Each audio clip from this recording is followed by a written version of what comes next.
Okay, so I am always a bottle left, I'm afraid, but let me preface my talk today with a few remarks. First, this is a talk about one piece of the contemporary Indian biometrics known as Aadhaar. And my friend and fellow scholar Vijay Patel, who's also working on Aadhaar, said to me last year, yeah, you're also working on Aadhaar, everyone's working on Aadhaar, who's not working on Aadhaar? So in many audiences, everyone knows more about Aadhaar than I do. So this is my entry to this conversation. Secondly, I stayed away from the invitation I set for myself to talk about the gender of number, something I do think about in other contexts, but okay. Yes. Oh, yeah. Oh, this way.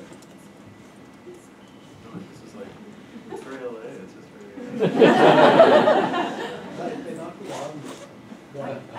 It seems to be. Hello? Oh, you're right. It's not on. It's not. So I said various apologetic things the way that I do. And now we'll No, it's on the unit in your pocket. In the pocket. Yeah. Oh! Oh my God.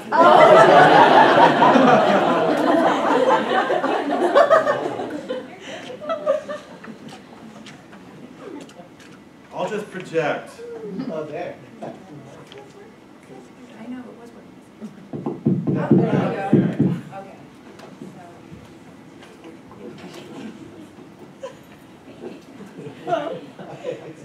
UCLA talk. That's what it says.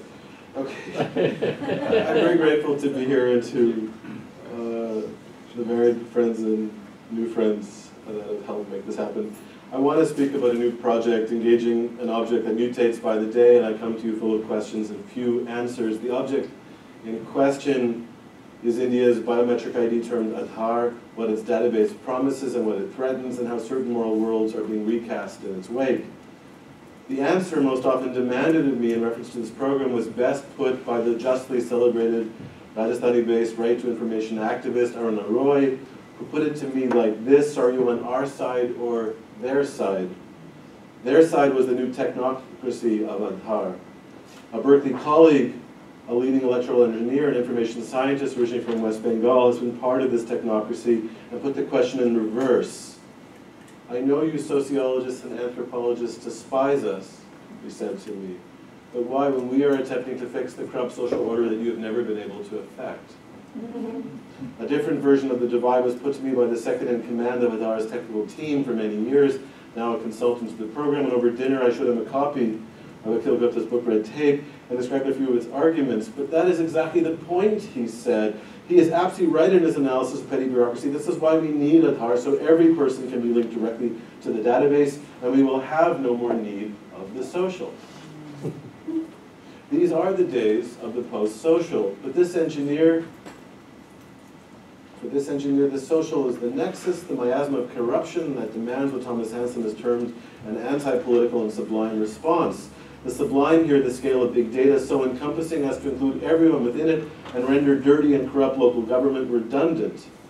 For Aruna Roy, the social is the working promise of local village communities coming together to demand transparency from bureaucrat and politician in the form of what is called the social audit, but an audit that depends on localized access to the information that the secure data servers of Aadhaar appear to threaten.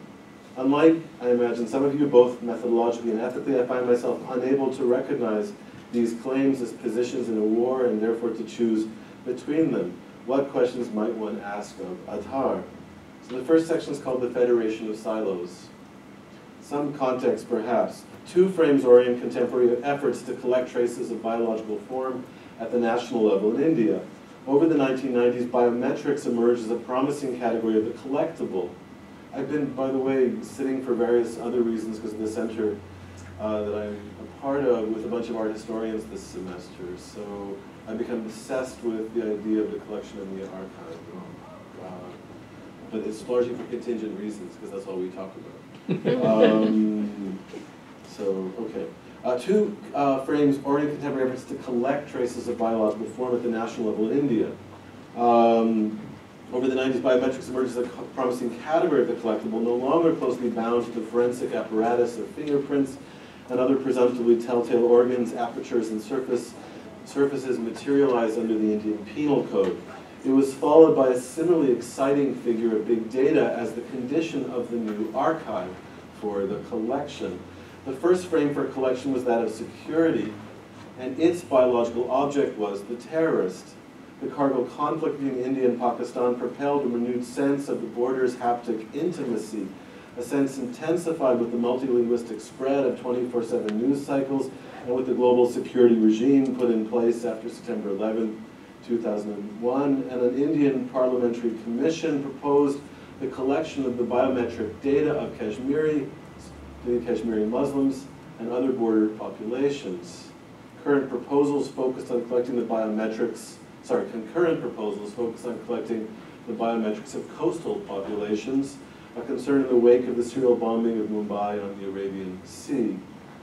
Over the first years of the 21st century, these proliferating regional projects were either replaced or supplemented by a conception of a common, multi-purpose national identity card, the MNIC, by 2003. The MNIC was to extend to the entire country, and its multi-purpose, though open-ended, continued to focus on territorial belonging. Both policy and country discussions over that year added a second biological object to that of the terrorist, that is the illegal migrant, one thought to saturate cities far from the border. The collection process was somehow to differentiate between citizens and non-citizens. A 2005 Department of Information and Technology document suggests, for example, that, quote, non-citizens should be issued identity cards of a different color and different design. At this point, that is, the identity card is the dominant site of exhibition for the proposed new collection, and the varied purposes of still non-fully specified biometrics were primarily limited to characterizing a person's proper relation to territory.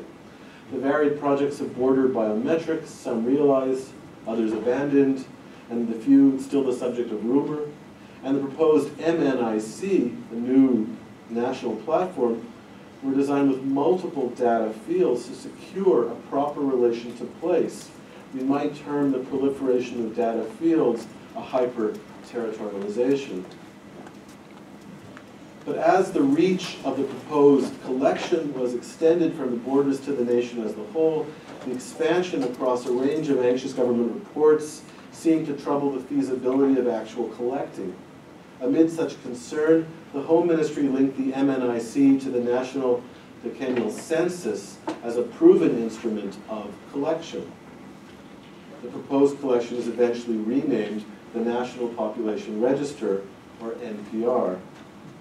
It is worth pausing at this point in the story, for what was proposed for the NPR is the partial transformation of a primarily aggregated and historically confidential data form, the census, into an individualizing and territorializing one. In other words, the population may be being materialized in a potentially novel way. What Paul Rabineau termed Galton's regret, that is the 19th century failure of fingerprints to materialize the race for the purposes of eugenic governance, is here redeployed within an aggregate technology linking the individual biotic trace to territorialized information, constituting the social form of the national citizenry. The collective subject of information is no longer, or primarily or solely, statistical form. What we might term the social as informational aggregate, a unity critical to the imaginary of the planning state, but rather is a collection of territorialized biographical information and embodied biological traces, what we might term the social as biotic territorial assemblage, constitutive of national security. So at this point, we're still midway through the decade, the 2000s, as plans were being assembled to roll out the NPR for the next, that is 2011 census, which happened. Biometrics were being deployed as well by a growing number of corporate, state, and humanitarian actors, and I'm using these terms ideal-typically, partially, to produce a new condition of virtual governance, enabling labor surveillance and flexibility. As institutions, from the elite Indian Institutes of Technology to myriad small technical training centers, variety of companies across scale, outsourcing pioneers like the giant corporation Infosys, and recruitment agencies like the infamous body shops together mobilized a population of technically trained and cheap IT labor. The demands of labor governance intensify. A grouping of state and private actors established the National Skills Registry for IT professionals, using digital fingerprint collection to promise better credentialization and data security for transnational employers. Similar imperatives for producing a different order of credential circulated similarly across debates over the administration and auditing of welfare, both state and NGO programs, and varied projects of microcredit and financial inclusion, variably linked both to questions of the credential and of welfare. Smart cards begin to be reintroduced at this period for multiple purposes, some utilizing biometrics. Ravi Sundaram has argued that by the end of the decade, of the 2000s, urban slum dwellers were giving the finger to a large array of biometric collections, each tied to a given state scheme, credit organization, or foreign funder, and each locating its function in some kind of smart card, broadly constituted. Again, I want to point out the presence of the card as the exhibition site of the biometric collection. These multiple collections come to constitute the second frame for the collection of biotic form, no longer border security, but the administration of labor and of welfare. And just as the scale of collection advances towards the national in the case of the security frame, so the multiple smart cards and biometric credentializations of the 2000s are supplemented by an emerging national scaling of welfare and labor governance by the decade's end. The idea of a common platform for all these demands of welfare and labor regulation was circulating by 2005. Of course, this is not merely a metaphor of inclusion. This is precisely a new series of technical possibilities around what platforms are and enable in a variety of modes of governance. For all of these demands of welfare and labor regulation and credentialization was circulating by 2005. The version of the common platform that was adopted eventually by the central government was in fact that of the founder and CEO of Infosys, and thus one of the key figures creating the global IT outsourcing economy, Nandan Nilekani, who had become a nationally celebrated commentator and pundit. What's his name? World is flat. Sorry. Friedman says he got the idea of the world is flat from Nilekani. Calling for a technological problemization of inefficiency and corruption. This common platform would become Aadhaar, Aadhaar being Hindi for basis or foundation platform, perhaps. By 2008, the project of national ID was handed over to Nilekani through the formation of the Unique ID, or UID, Authority of India, and his installation as its director. To the extent outsourcing demanded new forms of distantiated credentialization, it is not surprising that the scaling up of India's outsourcing labor economy tracks closely with the scaling up of the biometric platform governing labor and welfare. Aadhaar's governance was from the outset exceptional. The authority was, unlike NPR, not located under the Home Ministry, and Nilekani reported directly to the Prime Minister. Slightly more complex than that, but the point was made again and again that this is an exceptional form. It is not bound by precedent and law. Collection was not dependent upon a state apparatus such as the census, but rather on market incentives through its outsourcing to a range of private, state, and non-governmental agencies. The model of a large-scale public-private partnership had become not only a sight, but a powerful sign of anti-corruption as a recognizable mode of governance, especially in the successful creation of the Delhi Metro. The Metro's success lay in its exceptional relation to established bureaucracy and in a heroic conception of service linked to the ability and charisma of its director. The same model was assumed by Nilekani in creating a national ID. This charisma was utilized to augment hope and silence opposition. Nilekani's version of the national biometrics was distinguished from NPR in at least 4 significant ways. First, of course, its target was not primarily border security, but the creation of a credentialized anti-corrupt form of welfare and labor.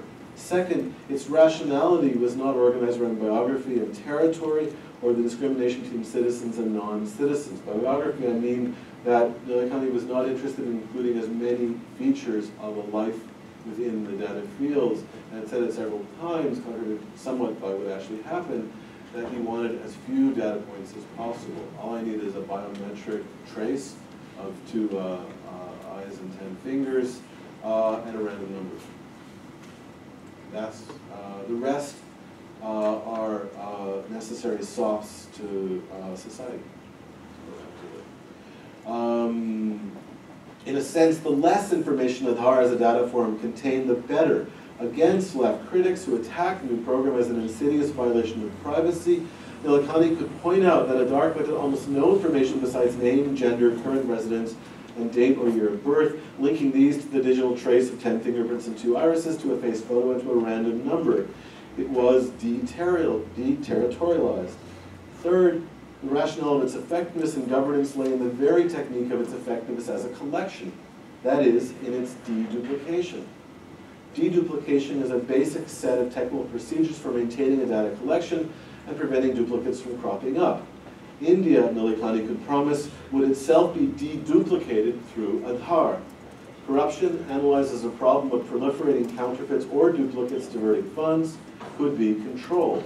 There was duplication from above, the corruption of the bureaucrat or the politician or the nexus of vested interests, and there was duplication from below, the immense, in places quite fragile economy and politics of shifting flows of rights, permissions, goods, and subsidies through duplicate identity documentation by the urban migrant and by the social margin more generally.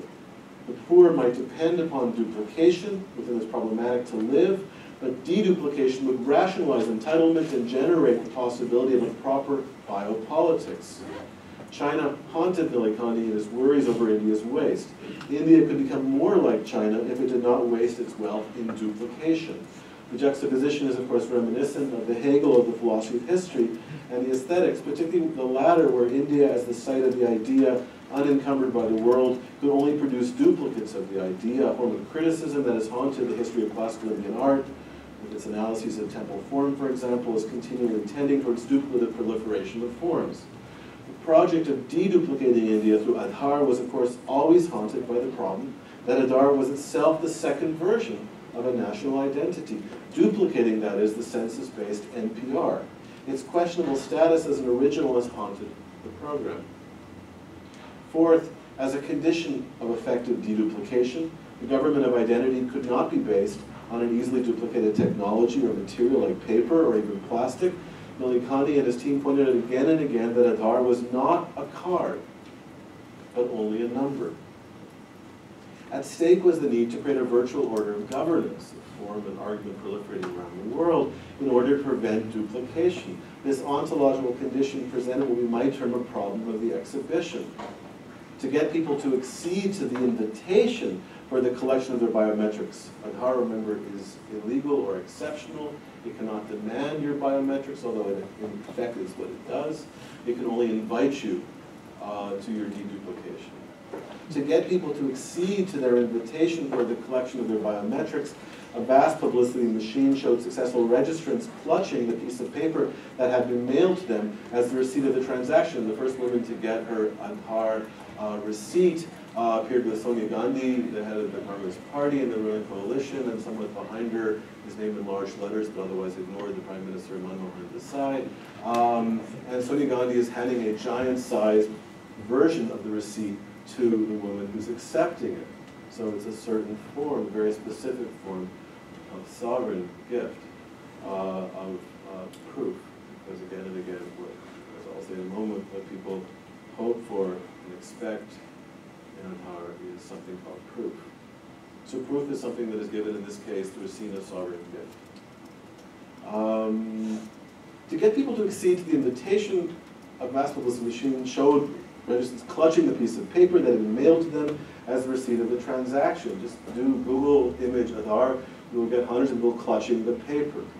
Looking just like a card, this non-card was not the exhibition site of the new collection, unlike all of the other smart cards preceding it. If it was just a ticket to a promised new future of biometric inclusion to welfare and work, its relation to what I've been terming exhibition here was in constant question.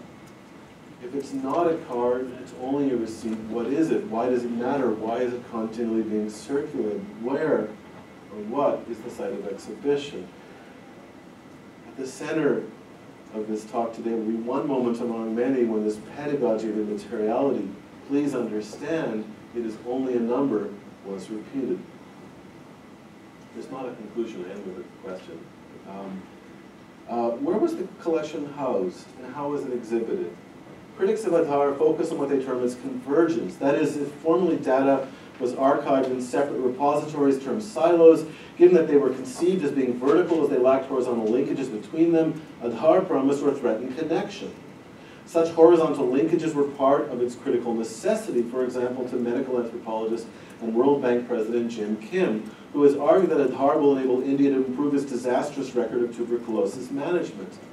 The problem of TB, as Veena Das and others have argued, is that a range of incentives keeps persons moving between many clinics and keeps the information of different clinics isolated. The technocratic solution is to treat each clinic as a silo. A WHO committee on drug-resistant TB argued that in India, persons with TB are inevitably cases and never patients. That there are in effect no patients in India, at least as far as tuberculosis is concerned. And that only a horizontal linkage of silos could turn a case into a patient, so there is knowledge of the entire course of TB and effective medication. Aadhaar promises this link. If TB medication were to be linked to biometrics, then every time a person was diagnosed, it was said his or her entire history would be available to someone to rationalize proper care. Kim brought Nilikani to the World Bank. Kim, of course, along with his longtime partner, Paul Farmer, has been a champion of radical community health for the world's poor, focusing on localized interventions in Haiti and elsewhere around the world. But increasingly has framed his problem as the scaling up of these interventions to reach more than a handful of villages and slums. He turned away from the managerial reason exemplified with the schools of public health, to which he had long been attached, and towards the more robust corporate managerial reason with a team of colleagues at Harvard Business School, and later at Dartmouth and now the World Bank. And the charismatic Nilikani seemed to offer, in his linkage of clinics envisioned as data silos, something important. Such linkage concerns many on the left, particularly if India follows South Africa and Brazil and moves towards welfare governance through direct cash transfers. A form of efficient welfare Aadhaar and the forms of financial inclusion it is producing would want to make possible. The concern is apt, and to an extent I share it, though it is worth noting that some on the South African left find the attitude of the Indian left both mystifying and in many cases elitist. One dominant concern, that's simplistic, but I want to push the point. One dominant concern among many critics is what is termed data convergence. The very sharp legal scholar and commentator Usha Ramanathan cites a joke in which the pizza parlor you call knows your health and work histories, knows your children, your income and expenses, and assesses your order of pies accordingly. It fears that all databases will converge into the terror of Big Brother. There is some reason to share this concern. Nilikani, however, argues that Aadhaar will not produce convergence, but rather what he terms the federation of data. The idea of a federated archive is this. Every government agency, every school, every bank, and every company that wants to identify its customer to ensure she or he is not a duplicate scans the person's finger or eye. This information is relayed to the black box of Aadhaar's secure database, and all that is returned is a yes or a no. Yes or no, you are you or you are not, is all that Aadhaar can say. In other words, agencies cannot siphon each other's siloed data through Aadhaar as a common pathway. Silos are brought together but retain their distinctiveness. They may, with mutual permission, use Aadhaar to have access to each other's health records, but Aadhaar itself will not collect or archive this clinical information. Aadhaar wants, this is the story of Aadhaar, Aadhaar wants as little biographical information as possible. Traces, it wants basic traces to deduplicate you and that random number. This is the new federation. Distinct entities able to trust one another through the yes or the no of Aadhaar. In practice, however, even the example of a horizontally linked TB clinic that may come to have access to all the other clinics housing your history suggests that Aadhaar does enable the effective expansion of the file. What federation entails will be critical to follow. Over the past 3 years, the proponents of the census-linked NPR have used elite anxiety around Aadhaar to gain the upper hand and to force the two duplicated national data collections to be combined. Nilikani has been able to resist the combination of archive, his black box is secure, but not of his system of privatized collecting. What has emerged is a state-by-state system in which, in some places, NPR collects and passes the biometrics on for Aadhaar to deduplicate, in others, the two function separately as if there were two entirely separate archives, and a number of sites where the actual relation between the two is unclear to many local and senior bureaucrats. There is a condition of sustained confusion as to the relation between the two, and some of my current work is examining the range of sites where each is being deployed and seems to be turning towards, or I'm turning towards exhibition as a figure to try to follow a quickly changing curatorial landscape. But that's it for the art history metaphors. The next and middle section is called The Gender of the Card Towards an Ethics of Death. Most persons in most news media, as I know, to describe this emergent platform of Aadhaar not as a number but as an identity card, referring to the receipt, that elongated rectangular piece of paper issued to you once you've been deduplicated. The paper has two portions, the bottom of which looks like a conventional identity card with photograph, number, scannable barcode, and a series of data fields, name, date, gender. Gender can be female, male, or transgender. The third option, the result less of activism by groups increasingly hailed as transgender than of efforts by the World Bank and by AIDS-focused humanitarian organizations to link transgender inclusion to forms of rights-based liberal governance. The paper is white with black type in English and the recognized dominant non-English vernacular script of the state in which one allegedly resides. The photograph is in color, and there are other colors too of the Indian flag, orange and green. There is the red and yellow logo of Aadhaar. The bigger portion above the line includes one's residential address. The piece of paper comes in the mail to the name and the address listed. The paper that comes in the mail has a dotted line 2/3 of the way down. The line seems to suggest a second invitation to cut along it and to produce what looks like an ID, similar in form to aspects of the numerous other IDs people may have or more often fail to acquire: the voter ID card, the tax and financial transaction PAN card, the varied ration cards, the license, in some cases the passport. Indeed, most persons who consider these invitations to deduplication and its promise of what is widely termed proof understand and debate the Aadhaar of their future as a card. Proof is what is promised by the yes and the no. Yes, you are you, no is not you. This proof depends upon Aadhaar being impervious to copy. That's the rationale of the program. That's the demand that we remember that Aadhaar is only a number. This claim, iterated for the immateriality of the basis for a new order of governance, was again made a few months ago in the meeting of a Mumbai-based AIDS NGO that I will call Samhan. The speaker was a social worker trained at the elite Tata Institute of Social Sciences that has produced the nation's state-of-the-art training in AIDS policy, prevention, and care.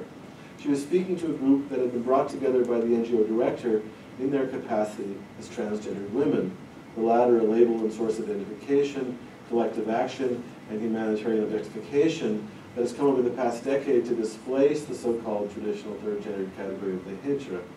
Hijra and other vernacular frames, like the Tamil Ali and lesser so Aravani, increasingly carry the potential for offense and injury in the varied settings of contemporary AIDS humanitarianism. If hijra remains a term of reference in Mumbai AIDS NGOs, it is to refer not to a class or a gender, but to a particular laboring and ethical subject, to a chela or disciple defined in her relation to a guru who heads a network or household of transgendered women, organizes their sexual, financial, and ritual labor, and ideally inculcates in them a series of embodied norms of ethical comportment. Transgendered women are now frequent participants and clients in the work of NGOs like Samhan.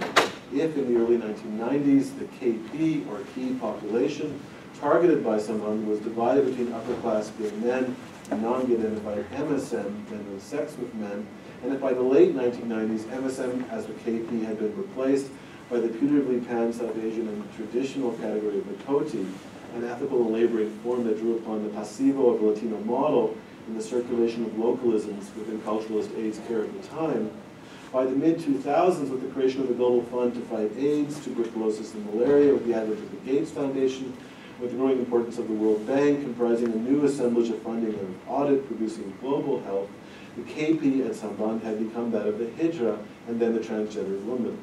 Transgender women had become the KP, I would argue, in a particular necropolitical milieu, closely identified with their imminent death under conditions legible to the scaling up of humanitarian governance as a regional or national failure of rights. Let me explain. Groups like Samban depended on grants of money increasingly concentrated within these few large funders, creating an explicitly new order of global health. A decade earlier, Samban had cultivated a series of affectively intense relations to the representatives of its then funders, a half-dozen organizations among a larger field of foundations that its founder had developed contingent relations with and had cultivated. Over subsequent years, he described to me a sense that the value of these relations and the investment of the emotion work that had sustained them was declining as the Gates Foundation and the Global Fund were remaking the terrain of AIDS prevention and care and of drug distribution. It was not only that funding was tied to a more routinized and demanding forms of assessment and audit, but that these audits were increasingly run out of Delhi. Paradoxically, several of the managers of two networks of AIDS organizations with MSM coatees and later trans women, as its KPs with whom I've worked over this decade, describe the commitment of the Gates Foundation to local audit culture, specifically the country-specific audit, as producing the very loss of their own city-based autonomy in helping set the modes and metrics for assessment. The establishment of a countrywide India office for Gates drew on standardized expertise, for example, medically committed sociologists and anthropologists from Delhi without ties to gay worlds, and US-trained public health scholars, increasingly from the South Asian diaspora, that view the affective relations valued by the Mumbai organizer as both inexpert and a source of bias, if not corruption. These local audit sites, however, had access to a larger set of the audit of AIDS NGOs across India in their Delhi base. Audit, that is, had scaled up to the nation, and new orders of facts were being assembled, and powerfully so. If the scale of audit diminished the ability of the Mumbai group to assert its particular ecology of knowledge practices in its cultivated relations with foreign funders, in linking the audit data of multiple NGOs, it produced an intensification both of identifiable best practices and zones of failure. Over the first decade of the 2000s, this set of NGOs learned that one of these zones of failure was in their outreach to transgendered women. These US and European-dominated centers of global health were linked to a range of institutionalized presumptions that the particular failure of transgender outreach in India was tied to a given climate of rights, or rather the distributed right to have rights. Circulating information about contestations over anti-sodomy provisions in the Indian Penal Code, for example, came together with the new facts of scaled-up audit to produce forms of humanitarian accusation. Transgender women had by the mid-2000s become, that is, under particular conditions of audit and publicity, the sign and sight of humanitarian and not only clinical failure. Knowledge and affect were assembled, materializing the intimate links of transgender social marginality and death. These links demanded that NGOs reorient themselves to a population. It is in the face of this reorientation to hijras as the KP that hijras become transgender. Before it, the gurus and the NGO managers, the latter people like the social worker and the NGO director who sponsored the Aadhaar camp, were often opposed to that moment through the 1990s in their understanding of the modes of ethical importance in which to train hijras in gender, in sex work, and in self-care. NGO leaders cultivated those hijras ready to oppose the sexual control of their gurus, whether or not around anti-trafficking discourses and monies coming into India. For example, around a lack of permission to use condoms compliance, and were with exceptions not inclined to take the relation to the guru seriously as a mode of ethical subjectification. Gurus were often wary of the erosion of their control, both of hijra labor and of the ethical formation that NGOs appeared to devalue. The meeting in which the social worker echoed Nilekani's claim that Aadhaar was only a number and not a card was a follow-up to an earlier Aadhaar registration camp held in the NGO offices that she, the social worker, and the NGO director had sponsored. Samband is located above a fish market, strategically placed by its founders to be near train and bus lines on both sides of Bombay, linking slums and suburbs. The authority registers the nation for its numbers through outsourcing to private capital. The social worker's husband, as a corporate manager at Wipro, the leading Indian company, ran biometrics for the state of Maharashtra, Mumbai being its capital. He was proud that Aadhaar was progressive and included transgender as an option for registration. It marked the internationalism of the enterprise, and he volunteered to talk to me about that. The dominant theme was inclusion, financial, sexual, general. He saw Aadhaar as circumventing forms of exclusion he termed social. As the social worker told her, her husband suggested to her that given her professional concern over transgender survival, that promoting Aadhaar might be critical as a means to break the cycle of transgender death through a new condition both of recognition, the receipt that is not a card bearing the three genders, and a financial inclusion. how the possession of a card, or rather of a number, could intervene in the face of the now official precariousness of transgender world surprised me when I first encountered news of the Aadhaar camp held at someone, and was one of the reasons I began this project. Someone's research staff had in 2012 worked at the World Bank on a report on the state of sexual minorities in India. That the bank's local partner was an AIDS organization with transgender women as its newest KP marked a particular inflection of crisis ordinariness that the bank diagnoses as a lack of rights and recognition. The report makes several suggestions, principally that better transgender politics will be achieved in this time of the fact of mass death through social security measures, this is a quote from the World Bank report, including identity documentation, welfare schemes, and education and health services, unquote. The turn is to big data and the intensification of both recognition and surveillance to address a presumptive failure in the gender norms of the development state. The report acknowledges that the government of India has followed the example of several other South Asian states in adding a third gender category to several forms of ID, not only Aadhaar, but provides evidence to assert that few transgenders were able to avail themselves of the option given their marginality in relation to the low-level bureaucrats they had to engage. The presumption was that gender recognition correlates with the flow of entitlements and with self-respect, and thus self-care. In the meeting during which the social worker echoed Nilikani's claim that Aadhaar is immaterial, not a card, several transgender women and coatis had been debating what kind of gender Aadhaar gave them. One woman, a guru who traveled across the nation on NGO business, pointed out that having the card in her name as a woman, a name given to her by her own guru, and she showed her card to the rest of us, which she had cut and laminated, gave her mobility with safety and respect. Another person noted she was only able to get the Aadhaar card in her birth name, Ganesh, and the two discussed how best to control the name during biometric registration. Which card of the many cards you have of varying authenticity do you bring to get your Aadhaar card? Because some cards allow you to shift your gender from your birth name to your hijra, to your guru's giving of a name, and some cards don't. So she had said, use your PAN card. It's easy to get a PAN card, which is the tax ID card, in your guru-given name. It's much harder to get the voter ID card in that name. So first you have to get your PAN card, then you go use your PAN card and you get your Aadhaar. A third person listening to this said, she said she did not want her Aadhaar card in a woman's name. She was engaged in a lengthy property dispute with her brothers, and her wife and her children's access to housing depended, she claimed, on her being identifiable to the law as the male bearer of the disputed property. Despite the language of the report, the recognition of a stable gender under law was not a clear and constant desideratum. The report notes further that the, quote, hijra community follows the Islamic traditions, unquote.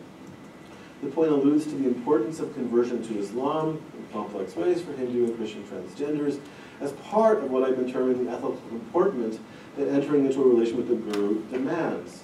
For many at this meeting, the way Aadhaar carried religion was as much of a concern as the way it carried gender.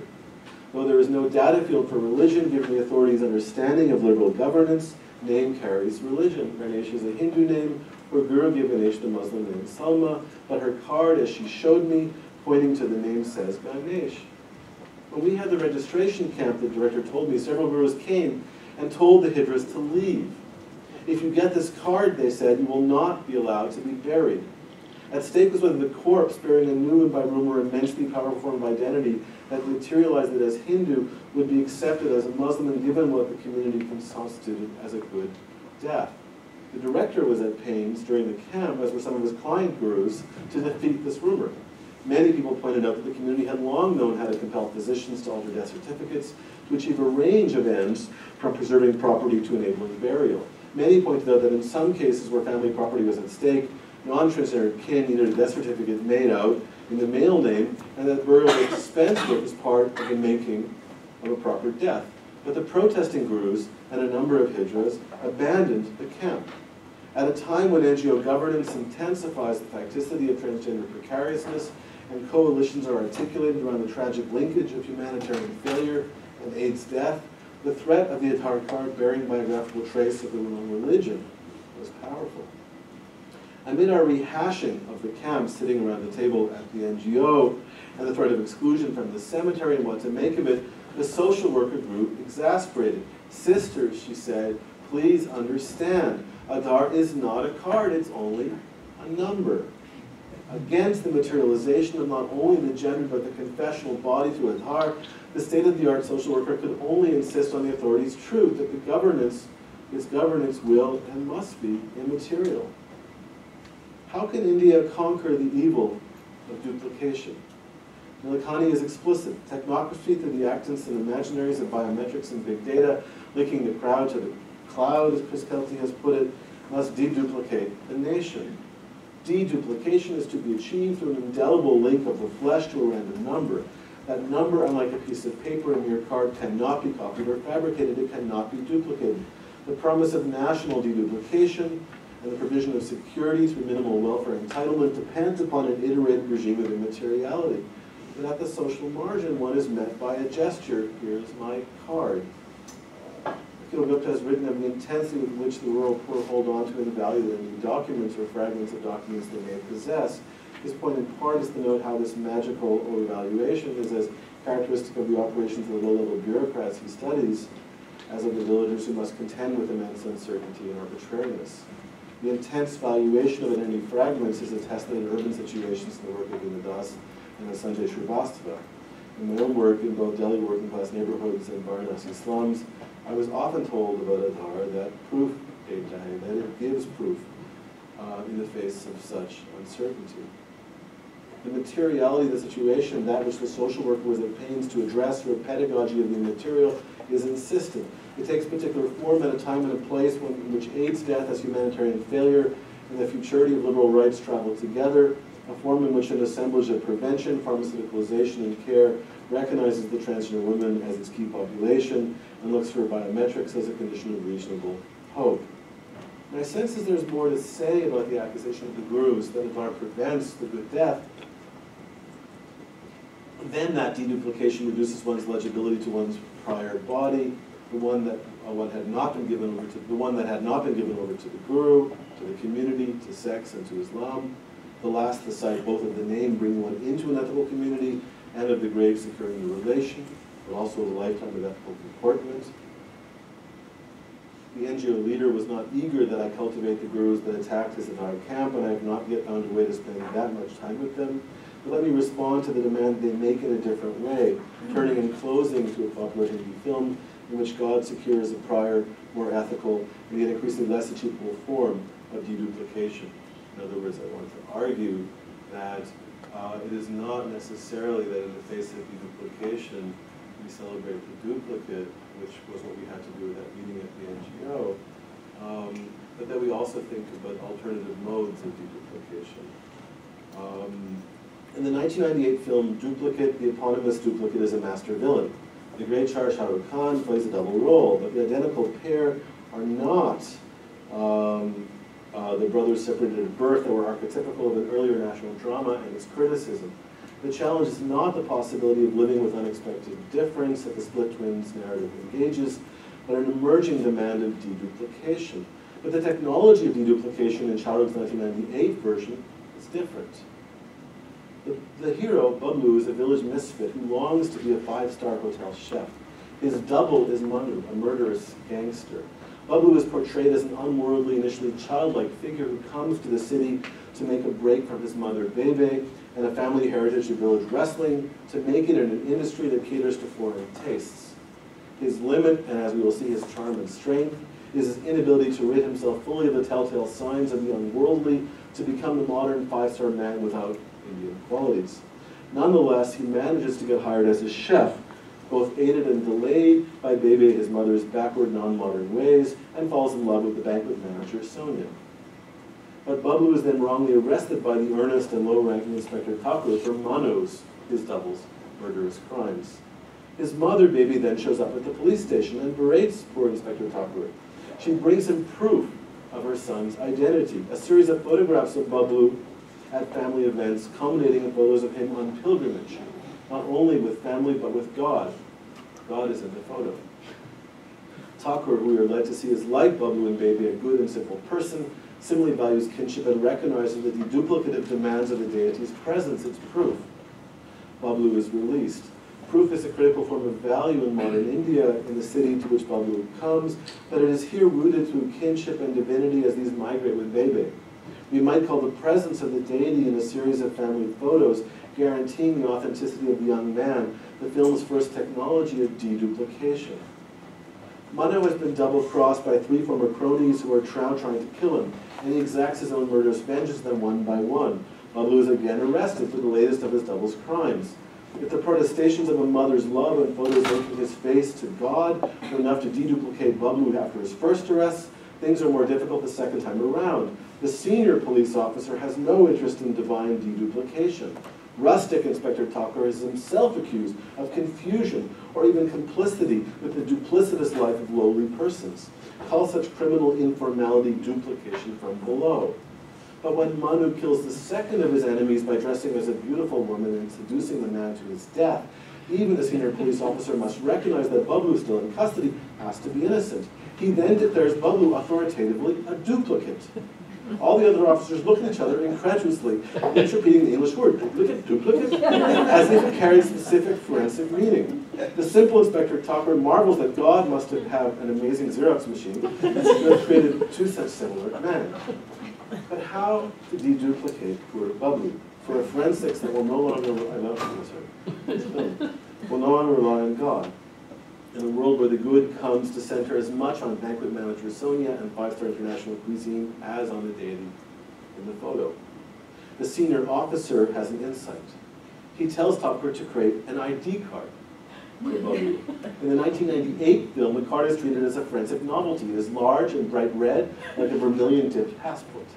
A passport-like document has an ink impression of one of Babu's thumbprints, conveying both uniqueness but also the stigma, as Gordon reminded me today, of the illiterate's signature. The ID card is the second technology of deduplication. Babu is warned not to lose it. When Manu learns that he has a real-life double, he visits the chef. Babu is too innocent to be scared and flashes his ID card. Manu grabs it. But Babu points out, the word biometric law data circulation, that the trace of his thumbprint is fixed to the document and that this nishan, this sign, cannot be duplicated. The logic of Aadhaar is that of the senior officer. Photographs can be copied and deities are corrupt. One thinks of the scene in documentarian Anand Padwardhan's film in the sexual politics of Hindu communalism, Father, Son, and Holy War, in the section on the religious memorialization of the Sati, Group Kanwar, where the leftist filmmaker confronts the woman holding a chromolithograph in which a deity blesses Kanwar's ascension from the flames of the funeral pyre. Padwardhan is at pains to get the woman to see that the image is created through collage and the deities are in fact duplicates. The diagnosis of the chromolithograph is a complete inversion of what Bebe asked Thakur to consider. Padwardhan's critical method rests in protecting the poor from the confusions engendered by the powerful. Call the duplication by any such powerful interests duplication from above. It is the logic of the scam and the rationality of the nexus, to use 2 terms that organize ubiquitous critique. What is the challenge of Aadhaar to moral worlds lies not only in its crude and impoverished diagnosis of duplication as the logic of the corrupt, or of the simple, or of the desperate, a diagnosis that Gupta's work in the tape and Veena Das's in the Signature of the State powerfully undoes. What if it is not only in its failure to recognize the productivity duplication for both life and perhaps for death? What if rather the challenge lies in the undoing, the challenge of Aadhaar lies in the undoing of other modes of deduplication, such as that of God in the documentary or the popular film? So we'll end with a question I cannot yet answer. What if the cemetery offers a mode of deduplication? I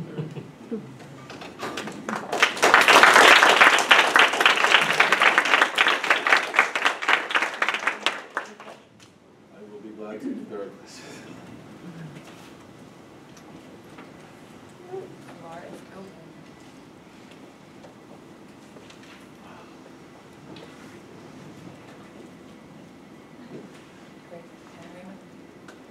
Thank you so much for that very lively talk. I have many questions that I'm just going to ask one right now. I'm interested in how you position the figure of the transgender subject, who's often now represented on the ID card. One of the efficient with what you were saying, solveness, new category as an entry point into a cosmopolitan discourse on new ideas about gender that are perhaps more embedded in India, rather than looking at the inclusion of transgenders as recuperating kind of history of a major complexity of sexual categories in India. I wonder if you could talk about that. Could you repeat it a little bit so that we can... So I'll repeat it, which will show you how limited my ability to cognize the questions are. But it's so I mean well the part that I'll try to address is that, but them tell me if I'm getting this wrong, is what I focused on in the moment when the husband of the social worker who works for Wipro, the corporation which has the contract in the state of Maharashtra to organize all the smaller subcontractors that will register people for their Aadhaar. And he is excited because the fact that there are 3 genders, in a sense, is, I call it a kind of internationalism at a time when humanitarian accusation has complex relationship to debates over the Indian Penal Code and many other things, as opposed to seeing in his gesture or what might be at stake in it, the possibility of an engagement, embrace, or at least acknowledgement of a mode of being, of gender, of ethics and of thought, which accepts that there are 3 genders. That historically there's been some recognition of that. It's interesting if you pose it as entry into internationalism rather than seeing it as a gesture towards recuperating an alternative framework. And this is, to be very fair to him and to your point, is my interpretive gloss on what he was asking of me. But no, there were very few times when in the specific conversations on why this was relevant to Aadhaar, the fact of either a recuperation or a sustaining of a powerful, necessary, or otherwise valued ontological or ethical form was at stake, which was odd.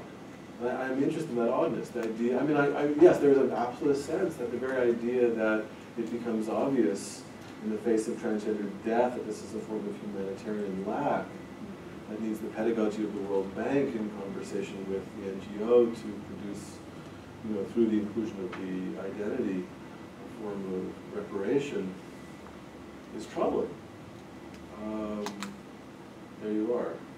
That's what I see as happening.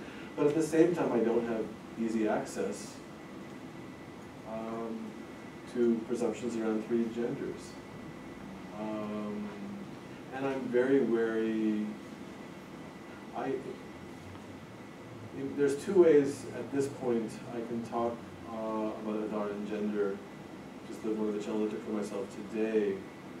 I'm working in a village in Jharkhand in central India, where I went there because it was the first village that was designed to roll out programs for Aadhaar in India, or at least one of the several villages that is claimed to be the first such village, and it was designed for a pension. And since I've long been interested in pensions, and I wanted to go, it turns out that very few people were able to use Aadhaar for pensions, but many women who are Narega laborers, that is, who are engaged in a national workfare program that offers 100 days of paid labor to households. And this village where all Narega laborers were women and men do farm work, field work, where in a somewhat Potemkin kind of project, people line up every day to show their thumbs their thumbs or other fingers in some cases, and to get their wages. But I don't have much to say that hasn't been said by a really large crack team of economists and others who are following this very closely to think about possible failures. There's an immense industry interested in following closely, but in searching for failures. And also people that are committed, people that created this program, a group of economists in Delhi, who are troubled by what Aadhaar might do to the workfare program.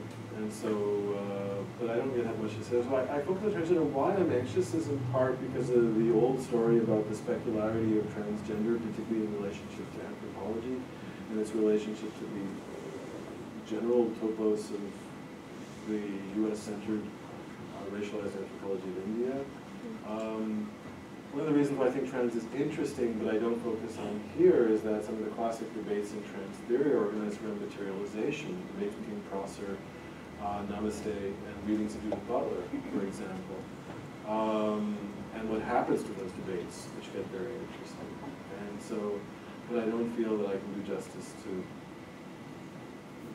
this quote material at this point in the relationship, but I'm hoping that at some point I will have a different kind of justification for this book.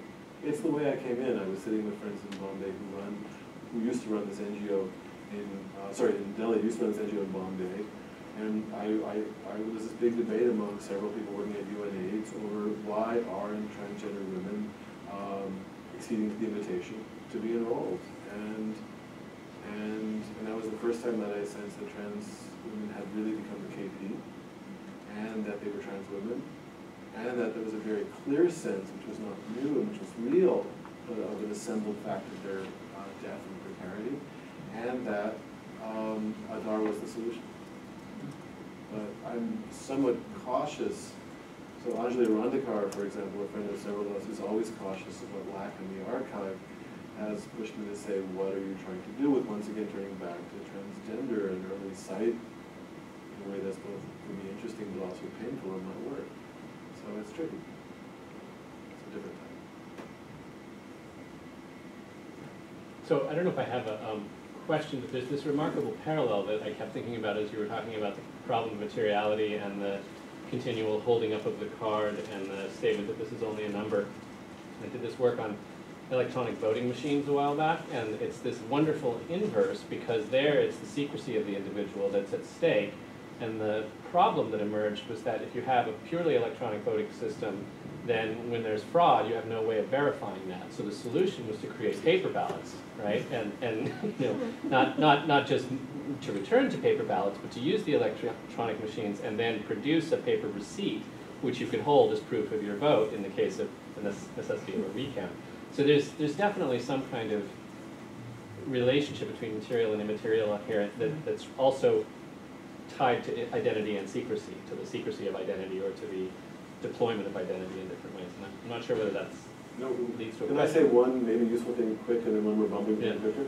So the more useful thing is that, yes, and I mean, and you make me think, and that in fact, the receipt as the supplement of the promise of Aadhaar, that which must be materialized, does all kinds of work. I mean, around conversations of did you get it or not? I mean, there's this word in Yiddish, altekacker, but it's, you know, old fuckers, and there's a bunch of guys that sit around the Indian coffee house in Delhi who are all famous old journalists, and they're altekackers. It's a beautiful word for it. But and we say when we hash things out, I'll call it this for years with some of the same people as they age through this group, and they're quite amazing. And so we've had all these Aadhaar talks, and we mostly it was, you know, I didn't get mine, I got mine, and everyone's showing papers, and the paper becomes central as a critique of the very promise. This is supposed to be flawless. This is supposed to be a new mode of the more complicated thing is that I wrestle with how to put Akil's work and Matthew Hull's work in conversation, because they're both, for me, very, very important arguments, and I depend on them. They're making very different kinds of points, and it's in different worlds.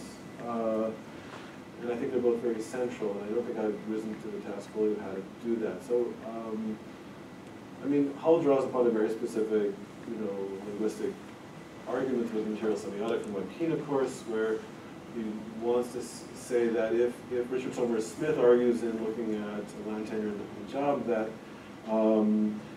that copying became a critical technology of eradiction for the colonial state, and distributed copies make possible certain practices of eradiction, that he's interested in the moment of the failure of that. So it's, in part it's different in that it depends upon a kind of structural break between the moment of success and the moment of failure, and I don't think the Phil's work allows that for many different reasons. And but I am, so I kind of, there's a way in which I can turn to Webkeen through the invitation here of Hull and say that's the answer, but I don't know, I'm not a good enough linguist, and this is usually where many people are, so I'm cautious, but but I don't know yet how to, there's a question I'm struggling to answer, and I don't yet know how to. Well, I'm familiar with one of your other works. I read for one of my classes at UCLA. I was actually this about word hurts. Well, there's this question of like the selling of women's body parts, and I think one of the examples was the kidneys, right? Well, how was that work inspirational to what we're today's lecture on the gender of the number, the gender of the card? Like, what was a key aspect from that to It's actually a very good question, and it was asked by several very smart people like yourself, and I answered it poorly, so I didn't have an answer at an earlier meeting today.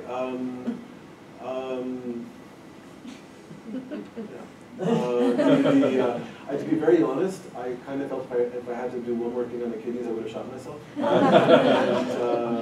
so that's probably not the answer that's helpful intellectually, but that's sort of what I felt like when I did this project.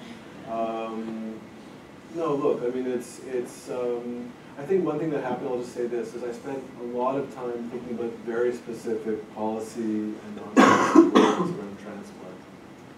And I wasn't thinking about a lot of things I'm supposed to do as just a general scholar and newspaper reader, and just public, not just public intellectual, but just person. I mean, where I should be following the paper every day and reading stuff and being knowledgeable. And I kind of felt I was looked up from a decade of thinking about kidneys to suddenly see that government in India was governed by Yojana or by scheme, that there were tons of schemes, and that they all had a certain kind of logic, and that I didn't know how to think about what the state was, and I had a certain understanding of what development did, which it did do from reading a series of very important articles and books for me, but that I didn't understand the world anymore.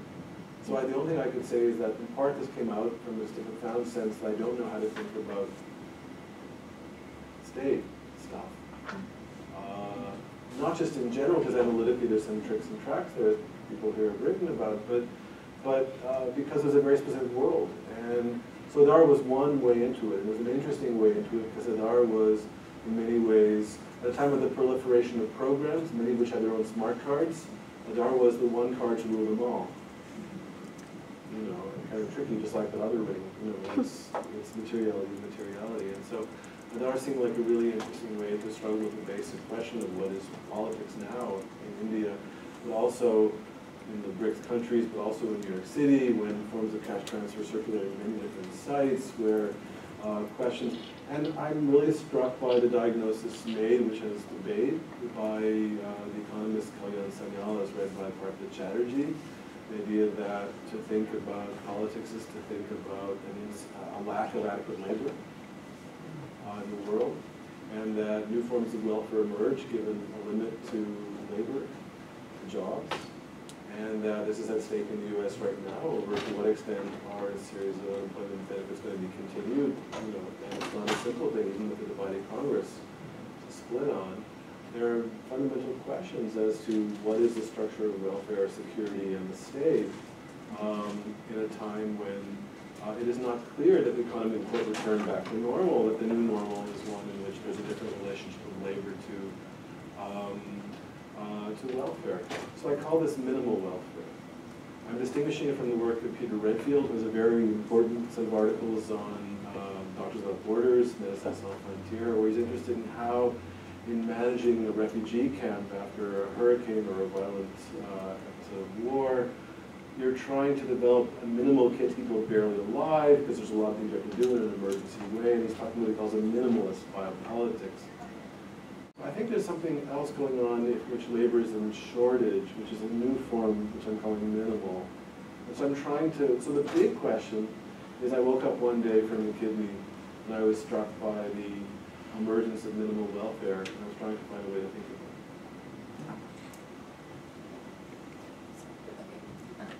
Okay. If you don't mind going back to this first question, I can't help myself. It is a little bit ancillary, but I'm really interested in this question of sort of gender and the third gender and the international. It's sort of the historical sense and then the international sense.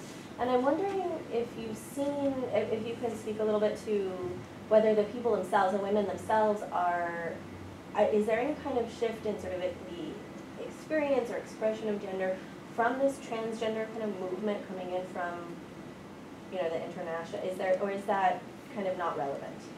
I'll say one thing, which is I don't know a lot because for reasons that are very conscious, even though I sort of stumbled into this in part through the making of a fact around transgender death, and that became central to how I've been thinking. And that's, you know, I have a friend, an anthropologist, guy she already worked in Aadhaar, where every woman trans woman she worked with is dead really quickly. And it's for a long period of time, and very quickly in a way that was not. That's a funny story to tell for all kinds of reasons, but let me say this. I wanted to ask something. Could you repeat the short version of the question? I'm so sorry for this. I'm interested in the sort of identity politics of yes, the okay. people themselves. So there's a graduate student that I'm fortunate to work with at the other UC named Shakti Nataraj, who she's doing cultural and linguistic anthropology, and she's interested in, if you like, an incitement to discourse in the classic sense. That is, there's been, in Tamil, there's been a proliferation of incitements to write autobiographies among sex workers, both non-trans and trans female sex workers. And in many ways this draws upon the practices and politics of Dalit, so-called untouchable autobiography, which itself has a complex relation, depending on who you read, to the testimonio and to other forms of autobiography. And so in part, and much of this is funded by a range of things, but tied to the fabric of NGO funding as well, and a certain set of goals for producing subjects who will be healthy, who are empowered. And there's multiple sites. There are forms of self-empowerment that proliferate in contemporary India that have little to do with global NGO money and everything to do with sites of aspiration, self-making under contemporary conditions of uncertainty that many people here write about. And those autobiographies are in part of a much broader story, which isn't just about the objectification or the subjectification of the hijra through international NGO humanitarian capital. That's part of the story. So one of the things that shifts is that there is more monetization of a general aspirational arc of work on the self that is becoming part of certain conditions of managing uncertainty for many in contemporary India, as in much of the world. But it gets tied to a lot of other stuff, including your NGO monetization. I'm sure I can say this very coherently, but I'm going to try. I'm thinking of that really wonderful question about where it hurts and this project. And I do actually see some very strong links. And I'm trying, I see your work as both situated and as ground clearing in a lot of the work that's been happening in medical anthropology around life itself, right? I'm struck again and again by the way in which Aadhaar is used as proof. And then the question is proof of what, right? And similarly in your Operability and in the Where It Hurts article, there's also the sense of what is life, right? And how do we prove that something, that there is this thing called life and the brackets around it. And I'm also linking it up with one of your interests, which is around surplus. So the way in which life itself is defined through the constitutive outside of life itself, which is surplus and dispensability. And I see that as a link between this project and the Kidneys project. Does this make sense? Well, it makes total sense, especially for the Kidney Project, which now I'm forced to think about in a new kind of way. That's actually quite wonderful. I'm still struggling because I don't with this project, but I mean, I can see it, but I actually when I'm putting myself there and I'm seeing it, but I haven't yet figured out how what I would do with it, because it's wonderful. But I'm slow, so I don't have a. Can I just think for 10 seconds? But it's just well, what I'm thinking, do a follow-up on both that question and this materiality, because I was thinking that the aspirational part of this is all about the number, right? The aspirational is not so much about gender or about health, but it's about the number, that the number will perform the singularity where no other card has been able to. the card is supposed to be the material, right, as opposed to the number, but indeed, the proliferation, I love that the anecdote about, you know, but if you get this card first, but you get this card, I mean, that's a material practice, not just the card, but the embodied ritualistic practice of flashing 700 cards, or how many cards you have. And the aspiration is in the number to somehow defeat or be untroubled by a plurality of material practices that will always exceed the nation state's, you know, desire to have there be a one-on-one correspondence of anything. So weirdly, aspiration, we always think of aspirational desires embodied in people, etc. But here it's like the aspiration is in immateriality, right? And so it becomes a new form of governance through its aspirational form. And then those movies, I couldn't help but think it's also because they're forensic, right? It's all about the interest in deduplication is always because you have to protect property, you always have to protect against fraud, whereas most people are untroubled by their copies. So gender, so my classes here, right, we just did Judith Butler. And we think about gender trouble where the famous line is, gaze to straight not as copies to original, but as copies to copy. I was like, yeah, there's no trouble with copy and duplication, except as an aspirational form of perfect governance. You know, so I don't know. That wasn't a question as much as a trying to spin off this idea of well, what's the connection in terms of gender, and then also, you know, what's the aspiration? If you have a kid, if kidney sellers are aspiring to get out of debt, but then can never get out of debt, right? Here the aspiration is for a better governance that can, you know, make everything whole and non-duplicative, where duplicates just happen.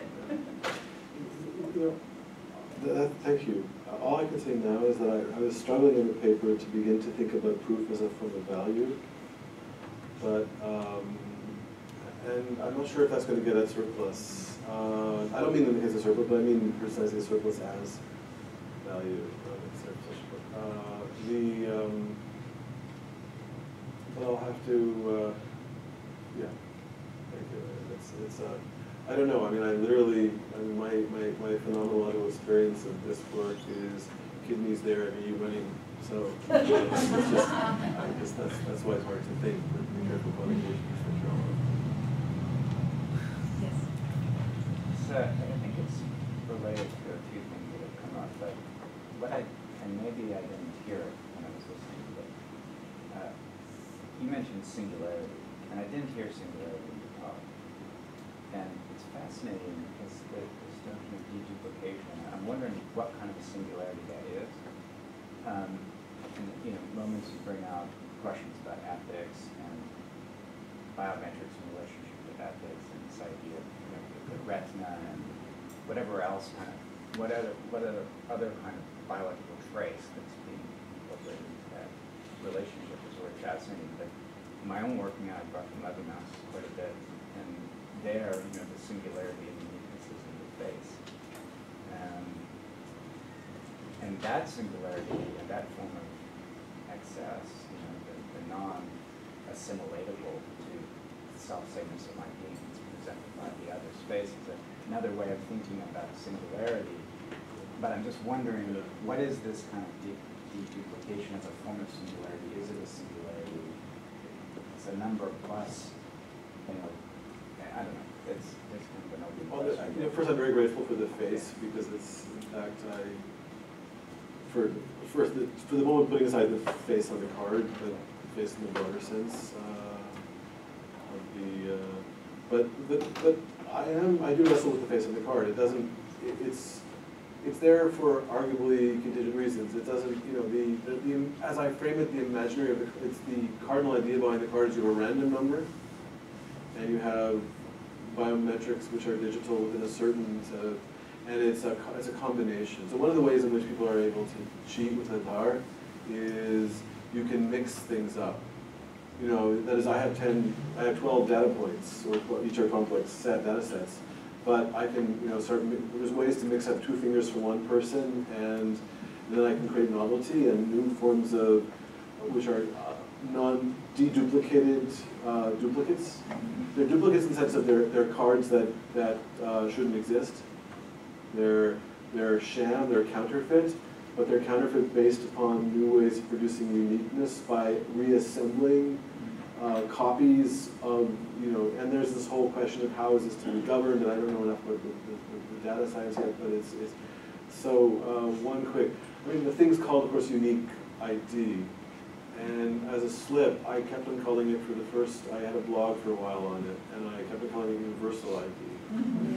So the slip is partially mine in general with the question of unique.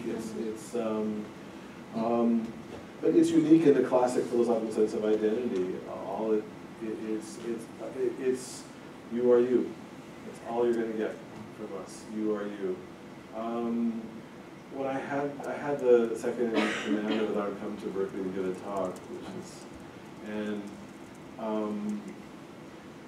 the Bay Area. It was before, but it was, and he, a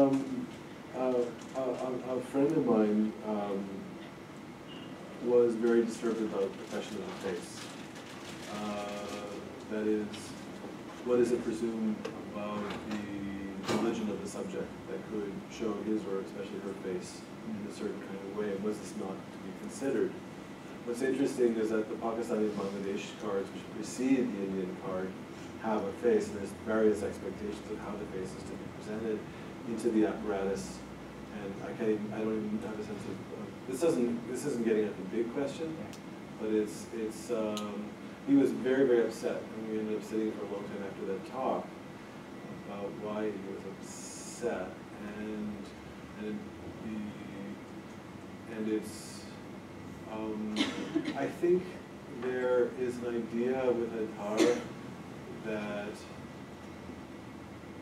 there is, uniqueness is tied to a certain kind of, I don't know if it's anonymization. It's really important that it be a random number. The engineers in Bangalore I talked to say that Social Security is not random, so it fails. It doesn't produce the basic condition of pure randomness, and therefore the possibility of a certain kind of power, because you can't know anything. It's one of the many protections against the accusation of privacy invasion. So there's a complex relationship between no biography, only the flesh, random number, and producing uniqueness. But in the scenes in which I tend to encounter it, however, those are mediated by what I tend to look for. There are scenes where a bunch of people are sitting around the table, and we're showing all our cards in various ways, and who did and who didn't get what. And it's a very convivial,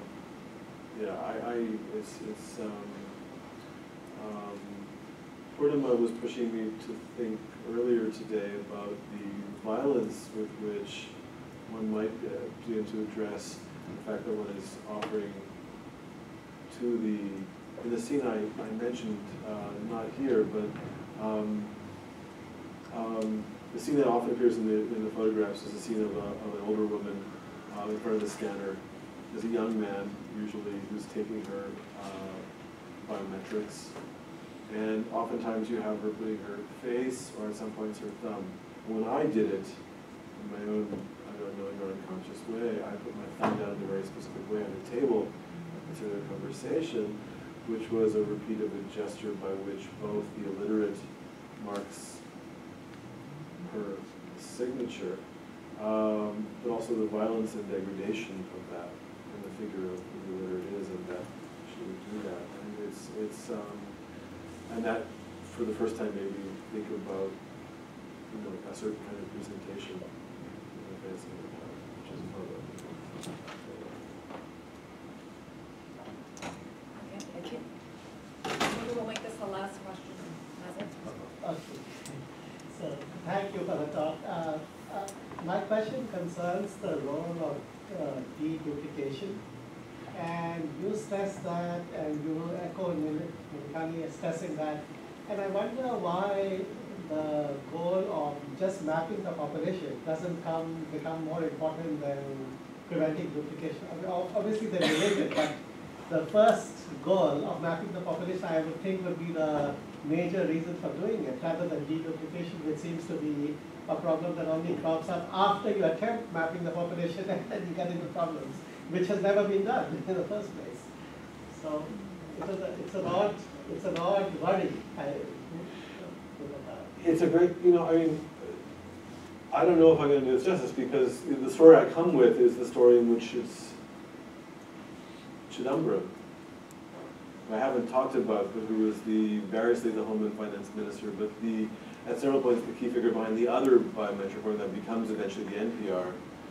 And for Chidambaram, it is absolutely central to do certain kinds of location work. I mean, I'm putting people in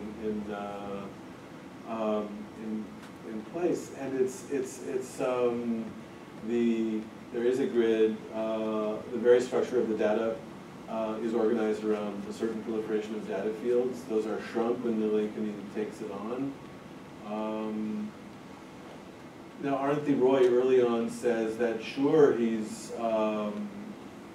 minimizing data fields, but it's precisely to demand the flexibilization of labor and to produce the disembedding of people from certain modes of community. And again, it echoes a little bit of Arna Roy's figure of the social audit when there is a village and it comes together, and it tends to, in some of its incarnations, resist thinking of migration, but it's maybe not around what is information. But surely you're right, except that Nileikani suddenly says that this is my story. I think I don't know. I mean, obviously, in part, I